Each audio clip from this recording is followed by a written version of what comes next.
یا ایھا الذین آمنوا، اے اہل ایمان، لا تتخذوا الذین اتخذوا دینکم ہزوا ولعبا، اے اہل ایمان اپنے دین کو مت بنا لو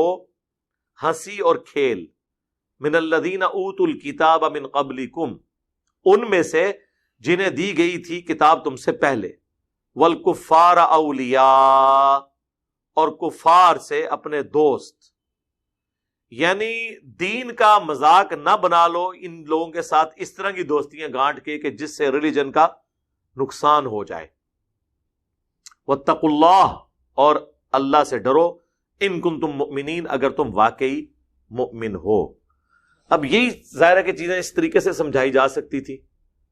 سورہ توبہ میں آگے چل کے آئے گا کہ ہر وقت منافق ڈرتے رہتے ہیں کہ کوئی ایسی صورت نازل نہ ہو جائے جن میں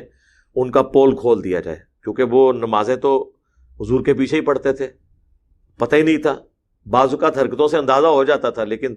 اس زمانے میں تو ایک دوسرے پہ فتوے نہیں لگائے جاتے تھے نا، کیونکہ دین یہ تھا کہ ظاہر کا نام ہے۔ یہ تو آج کل ہے نا کہ کوئی ظاہر میں توبہ بھی کر لے پھر کہتے ہیں اندرونی کی دین ہے، اس زمانے میں تو یہ نہیں ہوتا تھا۔ تو اللہ تعالیٰ مارا ہے کہ یہ کافر ہر وقت ڈرتے رہتے ہیں کہ کہیں کوئی ایسی صورت نازل نہ ہو جائے جس میں ان کی منافقت کھل جائے۔ یہ سورہ توبہ میں آگے چل کے آئے گا۔ تو میرا ایک معصومانہ سوال ہے کہ جب اللہ تعالیٰ یہ بات کر رہا ہے کہ یہ لوگ ڈرتے رہتے ہیں کہ کہیں ایسی صورت نازل نہ ہو جس میں منافقین کے بارے میں اہل ایمان کو خبر ہو جائے، تو اس کا کیا مطلب ہوا کہ اہل ایمان اس زمانے کے ان کو علم غیب کوئی نہیں تھا؟ کیونکہ اللہ فرما رہا ہے کہ یہ ڈرتے ہیں کہ اہل ایمان کو اللہ تعالیٰ قرآن میں وہی نازل کر کے بتا ہی نہ دے تم میں سے کون منافق ہے۔ تو اگر صحابہ کرام کو یہ پتہ ہی نہیں تھا ان میں ساتھ کون جڑے ہوئے ہیں، تو بابت شاہی کوئی نہیں۔ اللہ کہہ رہا ہے کہ یہ منافق ڈرتے ہیں کوئی ایسی صورت نہ نازل ہو جائے کہ صحابہ کو یہ پتہ چل جائے کہ ان میں سے کون منافق ہیں جو ان کے ساتھ ہیں۔ اس کا مطلب صحابہ کو علم غیب نہیں ہے۔ تو پھر جو آپ ہمیں کہانیاں کراتے ہیں جی صحابی کے گھوڑے کے قدموں سے خاک اڑے، نتنوں میں بیٹھے، اس کو غوث قطب ابدال نہیں پہنچ سکتا، تو بھئی نہیں پہنچ سکتا تو ان کو تو بیچاروں کو کچھ نہیں پتا۔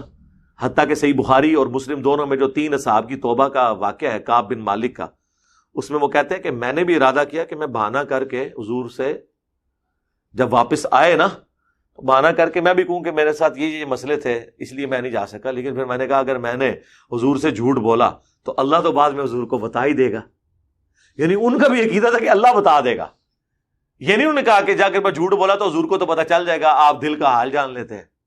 اس زمانے میں عقیدے نہیں ہوتے تھے، علم الغیب صرف یہ ہوتا تھا کہ اللہ وحی کے ذریعے بتائے۔ تو ظاہر ہے پیغمبر پہ وحی نازل ہونی ہے، اس میں تو کوئی شک ہی نہیں ہے۔